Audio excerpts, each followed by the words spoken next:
spokesperson Luke Taylor. Thank you very much, Madam Deputy Speaker. The Liberal Democrats welcome the publication of this strategy, and I'm particularly glad to note the involvement of the Ben Kinsella Trust in formulating it. The Ben Kinsella Trust does remarkable work with young students and with teachers to help make sure we take a holistic approach to knife crime that is so badly needed, particularly their CEO, Patrick Green, who I had the pleasure of meeting at Finsbury Library last year. We Liberal Democrats have said time and time again that we need a smarter approach to knife crime, not just to save lives, but to improve them.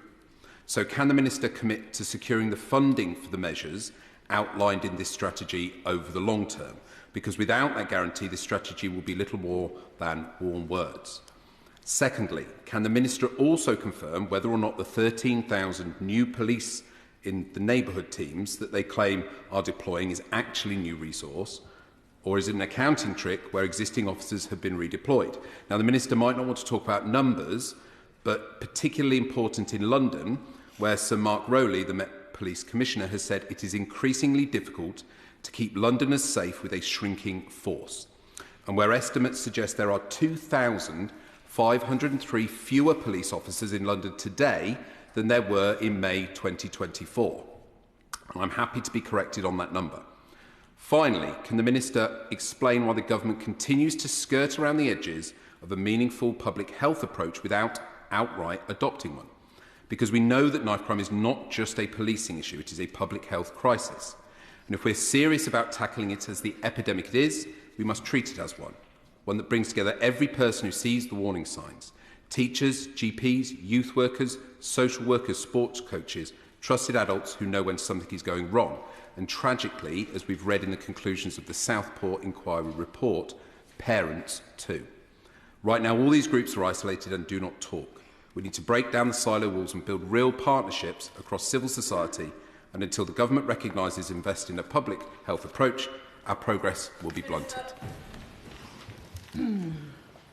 Thank you, and can I welcome the Liberal Democrats' welcoming of the plan. That is appreciated, and of course I join with him in praising the Ben Kinsella Trust and Patrick Green. Patrick's been brilliant through the development of this strategy, as have the whole coalition, which has brought together a group of people, many of whom have lost loved ones in very difficult circumstances, but are pushing for action to stop other people losing their loved ones, and I pay tribute to all of them.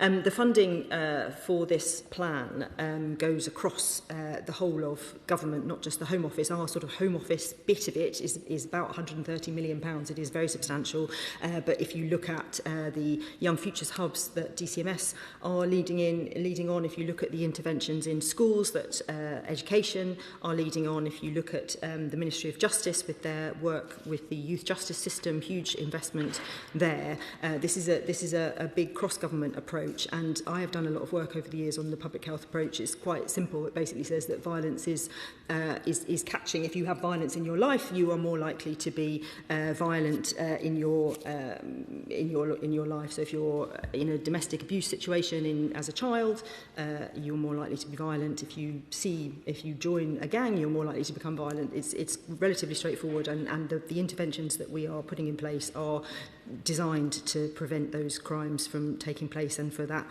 violence to spread, and that is why this violence is coming down and we are seeing the first shoots of success.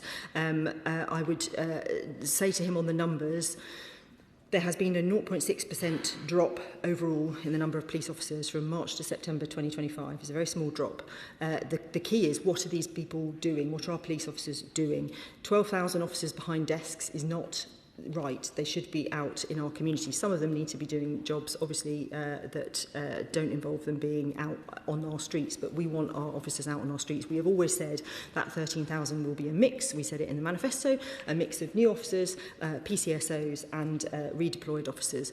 We're introducing new technology so that we can free up the equivalent of 3,000 officers' time, and it is much better to have a mix of officers because it means that we were able to deliver 3,000 already, some of which are already sort of trained officers, so they know what they're doing. When you're just recruiting new, you have the challenges of new officers who haven't got the experience that others have. So we've always said this is a mixed approach. The point is we're putting 13,000 into our communities, into our neighbourhoods, which is what the public want. They will help tackle the epidemic of everyday crime and knife crime too.